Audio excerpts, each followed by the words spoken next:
안녕하세요. 네, 이현입니다. 이번에 2018년 대비 교정학 교재가 바른교정학 새로 출간이 됐죠. 기존의 체제와 내용은 뭐 큰 차이가 없고요. 최근에 바뀐 법령이라든지 중요 판례 그리고 기출의 경향을 반영해서 개정판을 내게 됐습니다. 그래서 이 책에 맞춰서 또 이제 새롭게 강의를 진행하게 되겠습니다.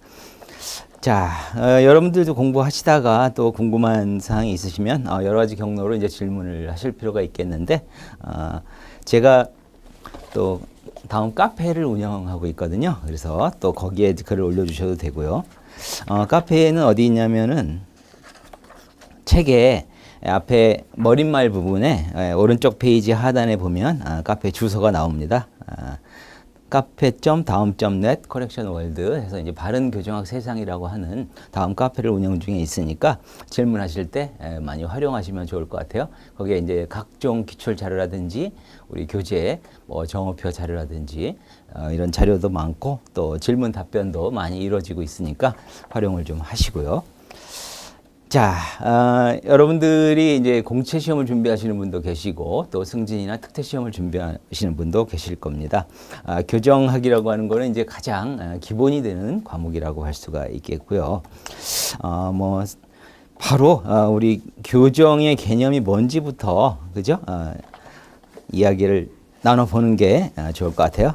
불필요한 시간은 효율성을 위해서 좀 시간을 절약을 해서 자, 그러면 교정이란 말부터 한번 이제 풀어보도록 하죠.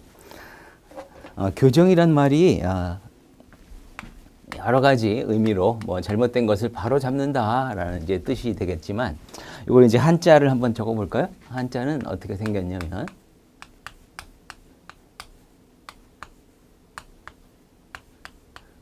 이렇게 생겼습니다. 바로 잡을 교 바를 정. 그래서 바로 잡아서 바르게 만든다는 개념인데 우리가 취급하고 있는 것은 뭡니까? 누구를 대상으로 하죠? 범죄자입니다. 쉽게 떠올릴 수 있는 건. 그래서 범죄자의 잘못된 품성을 바로 잡아서 올바른 길로 인도하는 것. 이게 교정의 기본적인 개념이라고 할 수가 있겠어요. 교정과 관련해서는 이걸 이제 좀 풀어서 쓴다면 한 세 가지 정도로 나눠서 볼 수가 있는데 하나는 주체입니다. 주체. 누가 하는 거죠? 국가기관에서 하는 거죠. 국가. 특히 이걸 담당하고 있는 기관이 바로 교정기관이 되겠죠. 우리가 쉽게 떠올릴 수 있는 것은 뭐 교도소라든지 구치소 이런 것들을 이제 생각을 해볼 수가 있겠고요. 그러면 주체가 있으면 객체가 있겠죠. 네, 바로 그 대상. 객체가 바로 우리가 잘 알고 있는 범죄자입니다. 범죄자의 품성을 바로 잡는 것. 그런데 이제 범죄자에 한하지 않고 하나 이제 추가되는 게 있죠. 뭐 책에는 보통 비행소년이란 말이 등장합니다. 네, 범죄자와 비행소년에 대한 개념은 조금 이따가 자세히 설명을 드릴 거고요. 그럼 뭘 하자는 거죠? 네, 우리가 추구하고자 하는 행위가 뭐냐 이거예요. 재사회화하는 거죠. 바로 잡아서. 그래서 그 과정에서 범죄자다라고 한다면 형을 집행하는 과정이 기본적으로 들어갈 것이고 그 다음에 단순한 형 집행만 가지고는 한계가 있다는 거죠. 우리의 목표는 사회복귀, 건전한 사회복귀, 재사회화입니다. 그래서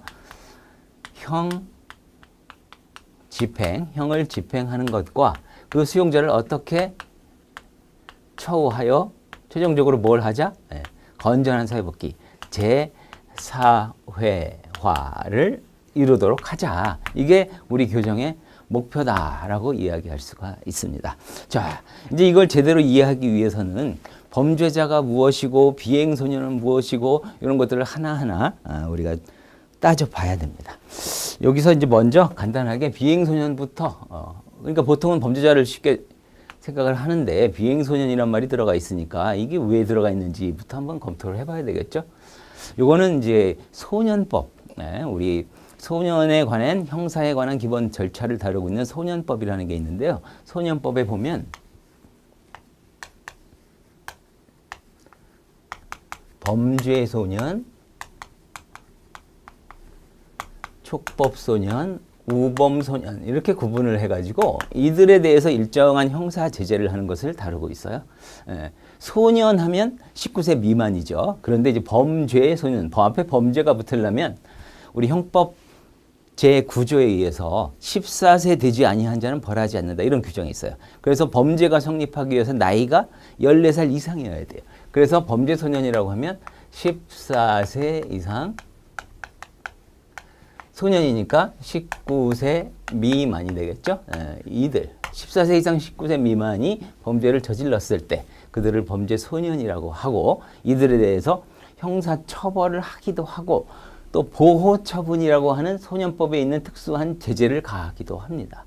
그리고 촉법 소년은 범죄 소년과 행위는 똑같은 짓을 했어요. 뭔가 잘못을 저지르긴 했는데 나이가 너무 어려서 벌할 수 없는 아이, 형사 처벌을 할 수 없는 아이들을 촉법 소년이라고 합니다. 그런데 소년법은 10살 이상의 아이들만을 대상으로 하지 10살 미만의 꼬마 아이들은 대상으로 하지 않습니다. 그래서 최소 10세 이상에서 나이가 어려서 처벌할 수 없다? 14세 미만이 되겠죠?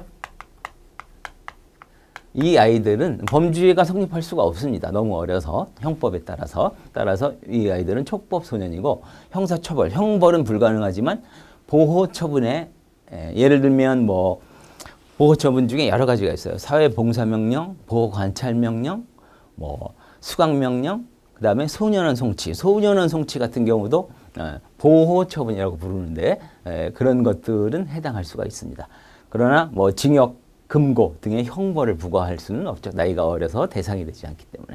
우범소년이라고 하는 건 범죄의 우려가 있는 아이들이에요. 나이는 최소 10세부터 시작한다고 그랬으니까 10세 이상에서 소년이니까 19세 미만이면서 이 아이들이 뭐 무단 가출을 한다든지 밤마다 자기네들끼리 몰려다니면서 이렇게 사회에서 좀 바람직하지 않은 어떤 행동을 하는 아이들이다. 그러면 당장은 범죄를 저지르지 않았지만 가출을 하고 생활을 하다가 돈이 떨어지면 범죄로 접근할 가능성이 있는 거죠. 그래서 국가적 차원에서 이 아이들을 방치해서는 안 되겠다. 어느 정도 관리 내지 보호, 통제를 할 필요가 있다. 그래서 범죄를 저지르지 않았지만 우려가 있는 아이들에 대해서는 일정한 통제를 가할 수 있습니다. 아까 말씀드린 보호 처분을 부과할 수 있도록 규정하고 있어요. 그렇다면 범죄자라고 하는 것은 사고를 쳐가지고 형이 법원의 재판에 의해서 형이 확정이 된 사람을 대상으로 하지만 비행소년 같은 경우에는 범죄 소년도 있을 수 있지만 범죄를 저지르지 않은, 범죄가 성립하지 않는 촉법소년이나 우범소년도 그 대상으로 하고 있거든요. 이렇게 규정의 개념은 단순히 범죄자에 한하지 않고 그보다 좀 더 포괄적인 개념으로 다루고 있다. 그래서 대상이 넓어지는 겁니다. 자, 비행소년에 대해서 간단히 말씀을 드렸고요. 그 다음에는 이제 범죄자의 개념이 중요하겠죠. 범죄자라는 건 우리가 상식적으로 많이 알 수는 있겠지만 이걸 단계적으로 한번 설명을 드릴게요. 예를 들어서 이 사람이 어떤 행위를 했습니다. 범죄로 의심되는 행위를 했어요. 이게 범죄냐 아니냐를 이제 따져보는 이 기준은 어디에 나와 있냐면 형법에 있습니다. 형법. 형법이라고 하는 거는 범죄와 그에 대한 형벌을 규정한 내용 이렇게 됩니다. 우리나라에는 형법이라는 제목의 법률이 존재하죠. 예를 들면 살인죄, 절도죄, 강도죄, 폭행죄 이런 것들을 다루고 있는 거. 그것도 범죄와 어떤 잘못을 저지르면 어떤 형벌을 부과한다는 규정이 있기 때문에 바로 형법이죠.